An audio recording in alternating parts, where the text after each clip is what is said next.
Eh, Terima kasih rekan-rekan wartawan. Ini sidang sangat seru. Dimulai dengan banyak sekali perdebatan, protes, bahkan walk out dari persidangan. Sesuatu yang luar biasa. Dan itu menunjukkan bahwa mereka yang kami hadirkan di persidangan ini semuanya berkualitas dan mengundang perdebatan sangat panjang dan juga menarik minat para hakim untuk bertanya dan ikut berdiskusi dengan ahli yang kami hadirkan di persidangan ini. Hal seperti itu tidak terjadi dalam sidang-sidang sebelumnya. Memang ada satu protes yang tadi dikemukakan oleh Pak Bambang Wijayanto sehubungan dengan kami menghadirkan Pak Edi Hiarij sebagai ahli. Kita tahu bahwa Pak Edi itu sudah pernah dinyatakan tersangka dan kemudian beliau mengajukan perlawanan ke pengadilan dan pra-peradilan dan pra-peradilannya menang, dikabulkan, dia nggak tersangka lagi. Nah sekarang ini katanya mau menetapkan tersangka lagi, kan belum.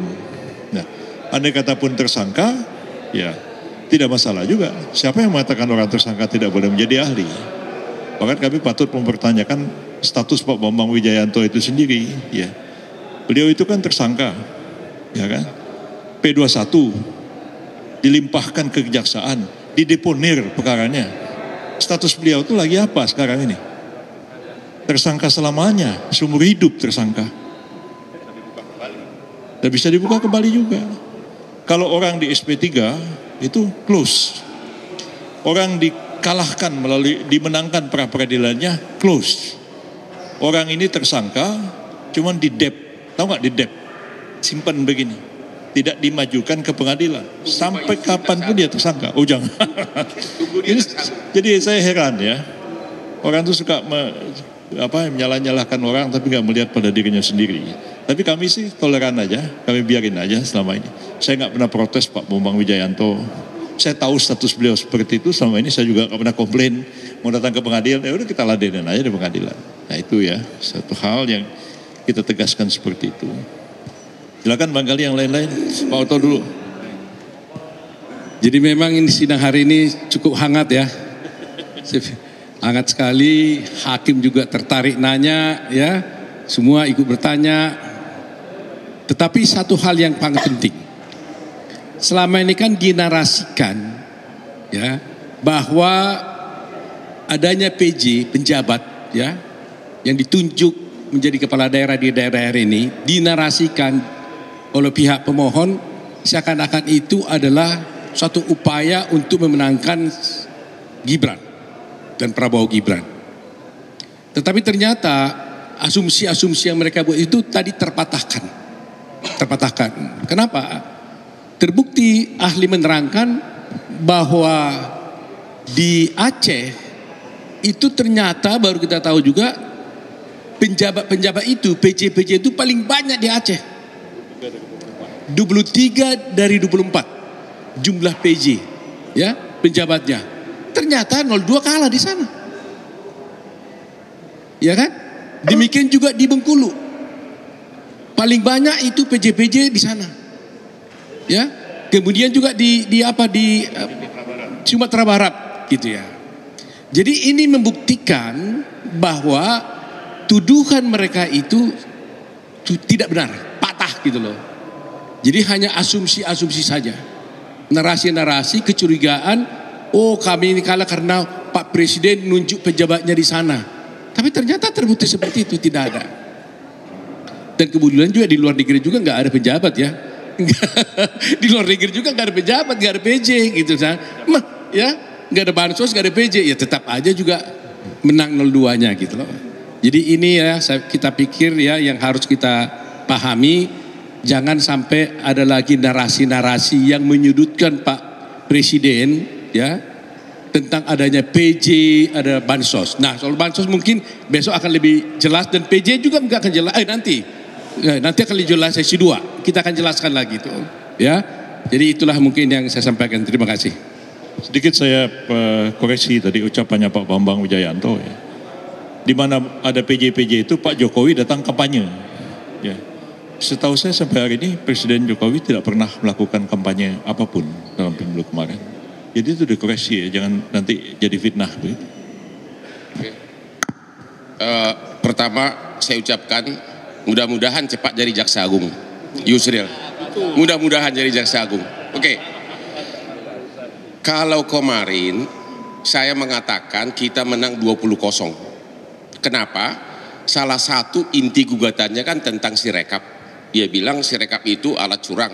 Kita udah patahkan karena ternyata putusan final itu bukan berdasarkan Sirekap tapi suara berdasarkan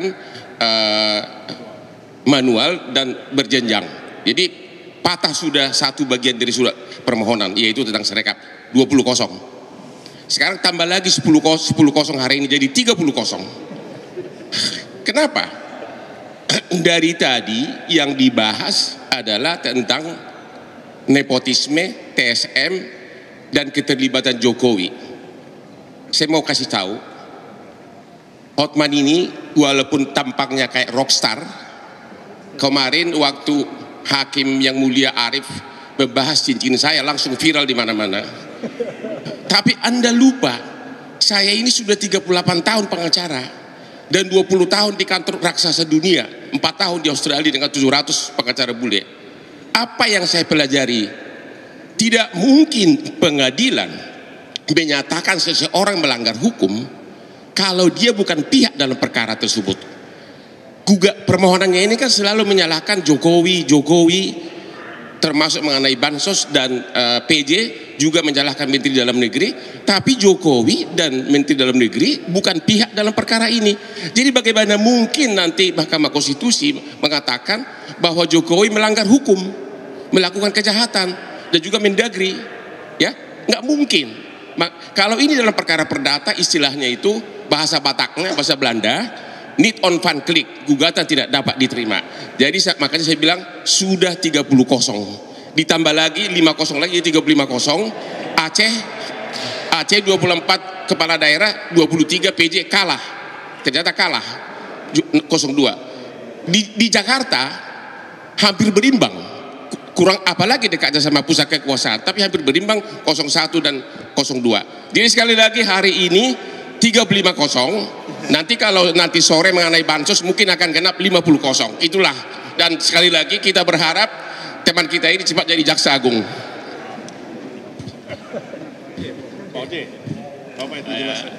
Begini, saya nulis buku mengenai deponering. Saya bikin penelitian. Dan status Bambang itu sampai hari ini masih tersangka. Dan saya punya bukti, seminggu sebelum kampanye, Jokowi sudah tidak kampanye. Saya punya bukti itu. Jadi itu adalah tuduhan, fitnah, cercaan dan lain sebagainya. Selebihnya sudah dikatakan oleh Pak Oto, sama nama saya, tapi dia lebih pintar. Pak itu bahwa memang semua bisa dipatahkan. Sekian, terima kasih. Kita tetap bersahabat, lebih harus ini dulu. Kita tetap bersahabat. Ini dulu, walaupun udah 35-0 nggak apa-apa. Ya bikin dulu, nggak apa-apa. Biar aja dia di sini. Oh jangan dong.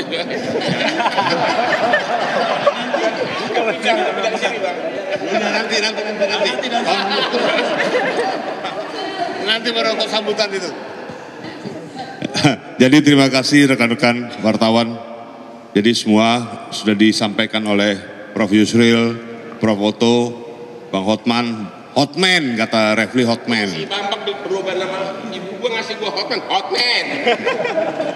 Jadi semuanya akan kita tindak lanjuti semua dalam pemeriksaan saksi berikutnya. Yang akan lebih seru nanti pemeriksaan saksi mengenai bansos, mengenai PJ dan sebagainya, itu akan lebih seru lagi sore nanti. Sampai kita tunggu iklan selanjutnya. Silakan Pak Refli.